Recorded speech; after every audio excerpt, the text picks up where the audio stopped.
Bismillahirrahmanirrahim. Assalamualaikum. Selamat pagi dan selamat Hari Raya Aidilfitri kepada semua anak didik yang muklimah kasihi sekalian.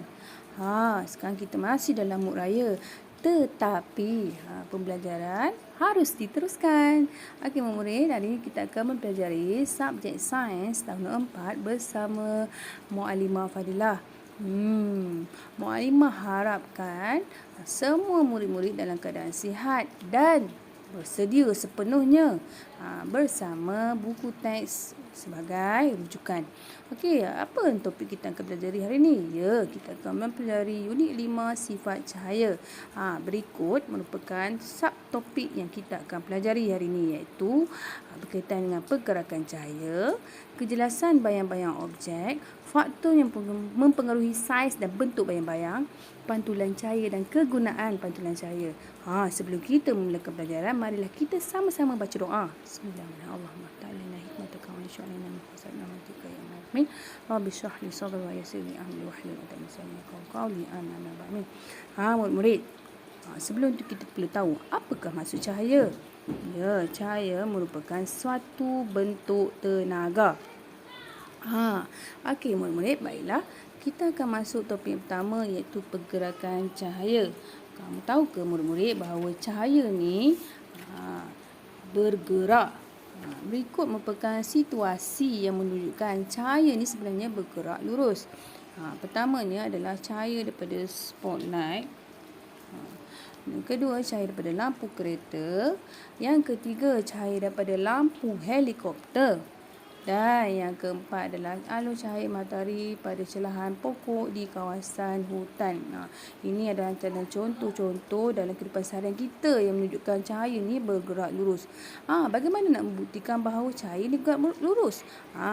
Jom kita saksikan video eksperimen cahaya bergerak lurus yang Muklimah kongsikan. Ini juga akan tunjukkan satu eksperimen yang mana kita nak kaji bahawa cahaya itu bergerak lurus ataupun tidak. Bahan-bahan yang cikgu gunakan ialah sepit baju, CD. CD ni cikgu ambil daripada kereta je lah, yang mana ada. Sebenarnya kamu boleh guna kotak atau cardboard, kamu lubangkan, tapi cikgu guna CD sebab dia dah ada lubang elok lah.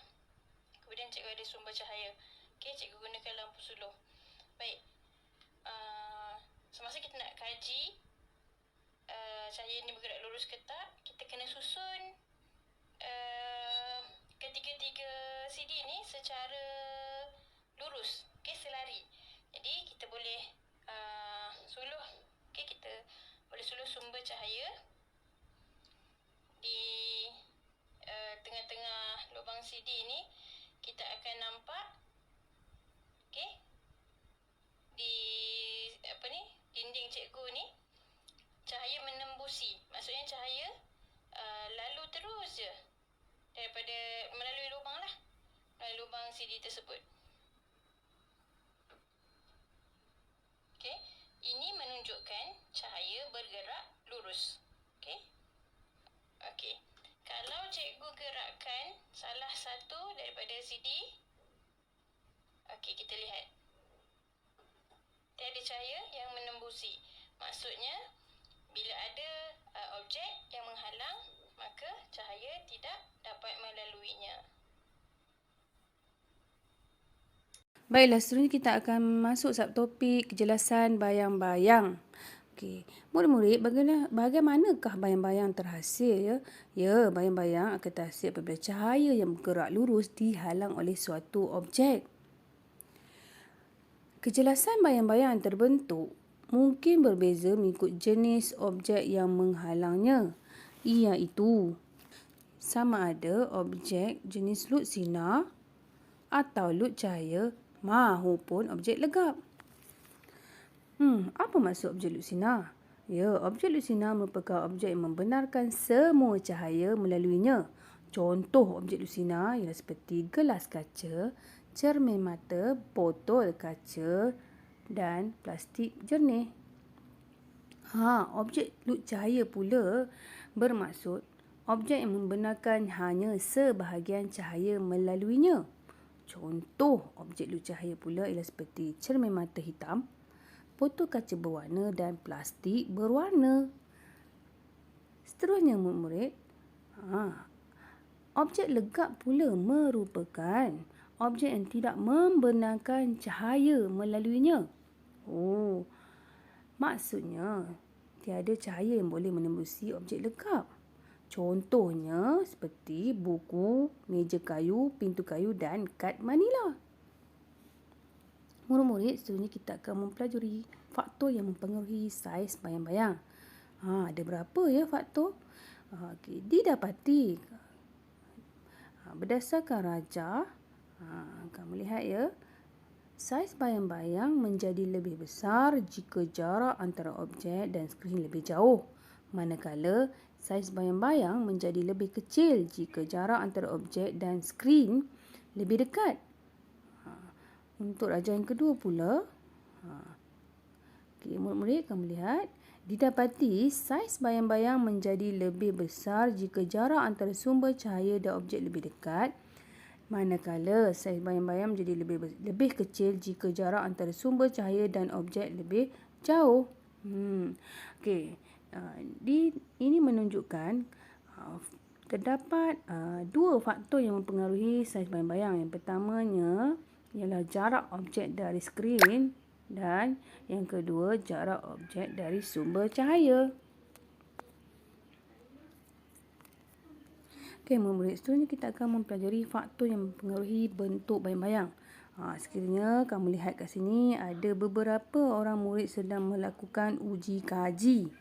Berdasarkan uji kaji tersebut, didapati ada beberapa faktor yang mempengaruhi bentuk bayang-bayang. Yang pertamanya adalah perubahan kedudukan sumber cahaya dan yang kedua perubahan orientasi ataupun kedudukan objek.